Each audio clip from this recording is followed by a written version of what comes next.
செயலாளர் அன்புக்குரிய சகோதரர் சிசுபாலன் அவர்களை இங்கே கண்டன உரையாற்றுமாறு கேட்டுக்கிறேன்.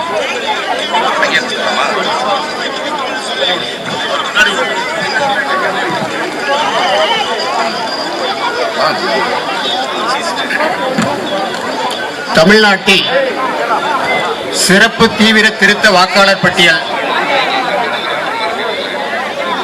அமல்படுத்தக்கூடாது என்பதை வலியுறுத்தி மதச்சார்பற்ற முற்போக்கு கூட்டணியின் சார்பில் நடைபெற்றுக் கொண்டிருக்கிற இந்த ஆர்ப்பாட்டத்திற்கு தலைமையேற்றிருக்கிற திராவிட முன்னேற்ற கழகத்தினுடைய மேற்கு மாவட்ட செயலாளர் அவர்களே, இந்த ஆர்ப்பாட்டத்தில் பங்கேற்றிருக்கிற மதச்சார்பற்ற முற்போக்கு கூட்டணியுடைய தலைவர்களே, திரளாக பங்கேற்றிருக்கிற பெரியோர்களே, தாய்மார்களே, உங்கள் அனைவருக்கும் முதற்கண் வணக்கத்தை தெரிவித்துக் கொள்கின்றேன். எனக்கு முன்னர் பேசிய தோழர்கள் தலைவர்கள் குறிப்பிட்டதை போல வாக்காளர் திருத்த பட்டியல் அவசர கதியில் நடைமுறைப்படுத்த வேண்டிய அவசியம் என்ன என்ற கேள்வி வருகிறது. வாக்காளர் பட்டியல் ஆண்டுதோறும் திருத்திக் கொண்டிருக்கிறார்கள், அதற்கு மாற்று கருத்து இல்லை. இறந்தவர்களை விடுவிப்பது, புதிதாக வயதுக்கு வந்தவர்களை இணைப்பது என்பதில் மாற்று கருத்து கிடையாது.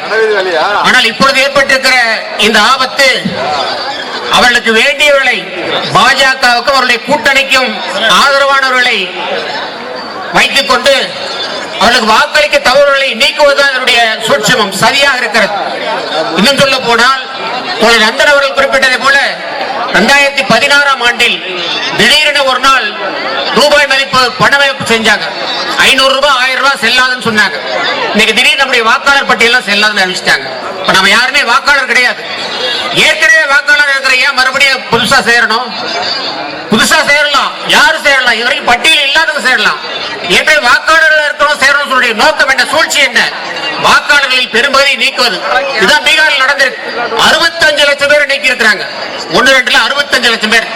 அதில் பெரும்பகுதி இஸ்லாமியர்கள், அதே போல தலித் மக்கள், பட்டியலின மக்கள், பழங்குடி மக்கள், பெண்கள் ஏராளமாக நீக்கப்பட்டிருக்கிறார்கள். அவர்கள் கைவசம் ஏராளமான தரவுகளை வைத்திருக்கிறார்கள்.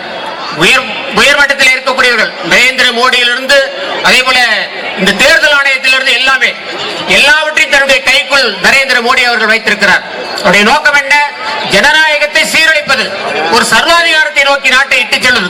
இவை நவபாசிச சக்திகள் மிக வலுவாக செயல்பட்டுக் கொண்டிருக்கிற நேரத்தில் எஸ்ஐஆர் என்ற வடிவத்திலே ஜனநாயகத்தை குளிரோண்டி புதைப்பதற்காக அவர்கள் எடுத்திருக்கிற முயற்சியை மதச்சார்பற்ற சக்திகள் அனைவரும் ஒன்று திரண்டு முறியடிப்போம் என்று கூறி வாய்ப்பளித்ததற்கு நன்றி தெரிவித்து நிறைவு செய்கிறேன்.